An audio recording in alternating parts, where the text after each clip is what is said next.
Hello. Today we're attempting this in the middle of a rain shower, so it could be quite tricky.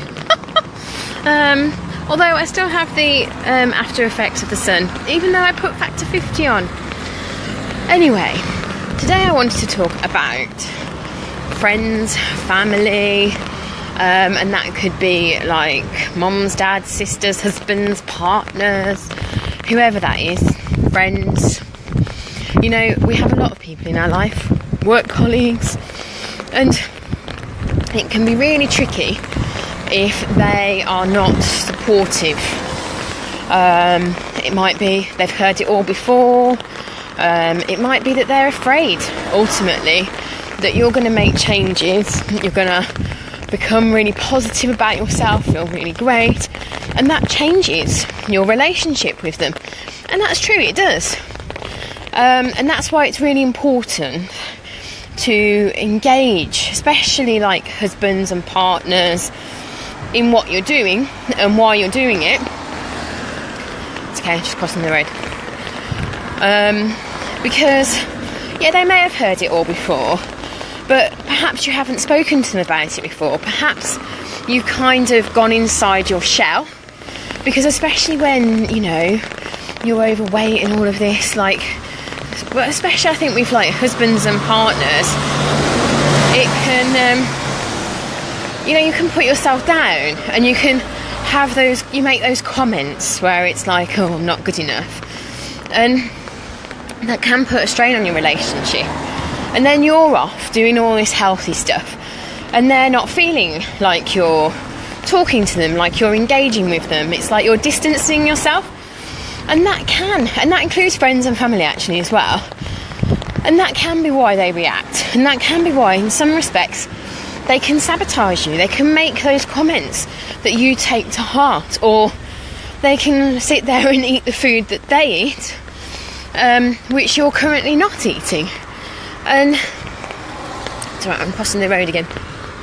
And you know what? I'm not going to deny it, because I am quite an honest speaker.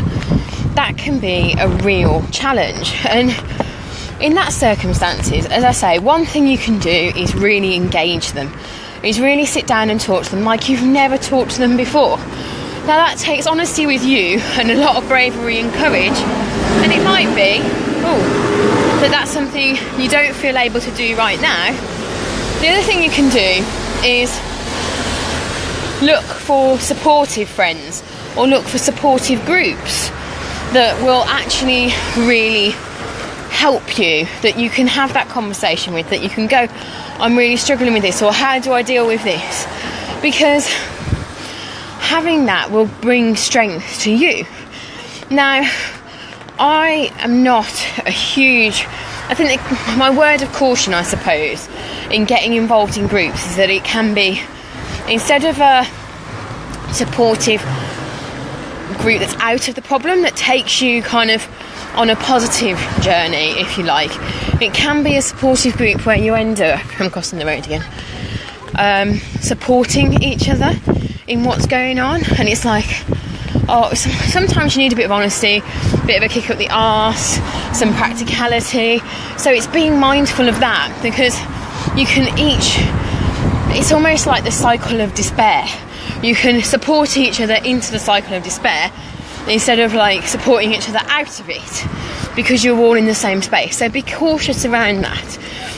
So yeah, I think the key is, you know, and as well, is working on yourself, is reading positive books, is looking online for positive, inspirational people that you can connect with. And in this social media age, there's loads of them. So yeah, I'm coming to a road again. So people you can connect with in a really, really positive way. And of course, I'm now running a group. I have a free group, and I also have a new membership group, which is going to be all about supporting you and motivating you, holding you accountable, taking you out of the problem. And to be honest, I didn't really start this group, this live, thinking about those groups, but I have got them, and I will put a link in. It was just that today I had an experience where someone was very, very negative towards me. And it just got me thinking about how, but then I met somebody who I had a fantastic positive chat with and has been really supportive of me in my kind of down day, and it made me realise the importance of having that outlet, of having people who, I'm crossing the road again, who do support you. So that's where this live came from. But there you go. So I hope you have a fantastic day, and it's not so wet where you are. It's I'm getting wet jeans, which is never very pleasant, but there you go. It's only a bit of rain. So have a fabulous day, and I'll speak to you soon.